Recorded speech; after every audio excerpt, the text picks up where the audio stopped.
کرنا کہ ان اعمال سے انس پیدا ہو جائے اور یہ اعمال ہمارا مزاج بن جائیں، امت کے بارے میں فکر، یہ محنت ہمارا مزاج بن جائے کہ جس دن یہ کام نہ ہو تو ہمیں پریشانی ہو۔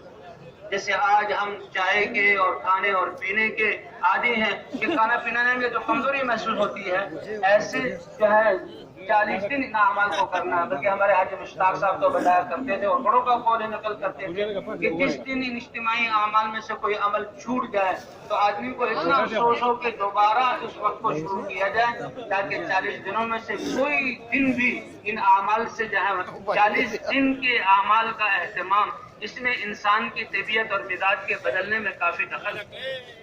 اس لیے عرض کیا جاتا ہے کہ یہ جو حدیث ہے کہ جو 40 دن تکبیر اولیٰ کے ساتھ نماز پڑھے گا تو اللہ اس کو 2 پروانے عطا فرمائیں گے، کہ جو مسلمان ہمت کر کے 40 دن تکبیر اولیٰ کا اہتمام کر لے تو اب زندگی بھر اس کی تکبیر اولیٰ فوت نہیں ہو سکتی، اور جب وہ نماز کو تکبیر اولیٰ کے ساتھ صف اول میں ادا کرنے کی کوشش کرے گا اور زندگی بھر کرتا رہے گا تو اس کی زندگی کتنی پاکیزہ اور مبارک بن جائے گی،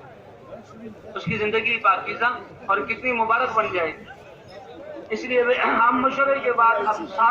سارے ساتھی جو ہیں وہ گشتوں میں جائیں اور گھنٹوں ملاقاتیں کریں، گھنٹوں ہماری ملاقاتیں ہوں، اور کسی فرد کو بھی ہم نے چھوڑنا نہیں ہے۔ گھنٹوں ملاقاتوں کے بعد اللہ اب اس تھکنے پر اور لوگوں کی کڑوی کسیری سہنے پر اور اس محنت پسینہ آنے پر اور بھوک پر کیا دیں گے، تو اب تعلیم کے حلقے لگائے جائیں، کیونکہ یہ فضائل کی تعلیم ہے کہ اللہ کے باتوں کو اور وحید کو سننا، اللہ کے کلام کے تأثر کو دل میں پیدا کرنا، اللہ کے کلام کے نور کو، جی ہاں، اور اللہ کیا چاہتے ہیں اس کا وہ ظاہر ہو جائے، اللہ کی چاہت کو کی تحقیق میں لگنا، اور پھر اس کو حضور صلی اللہ علیہ وسلم کے طریقے پر اللہ کے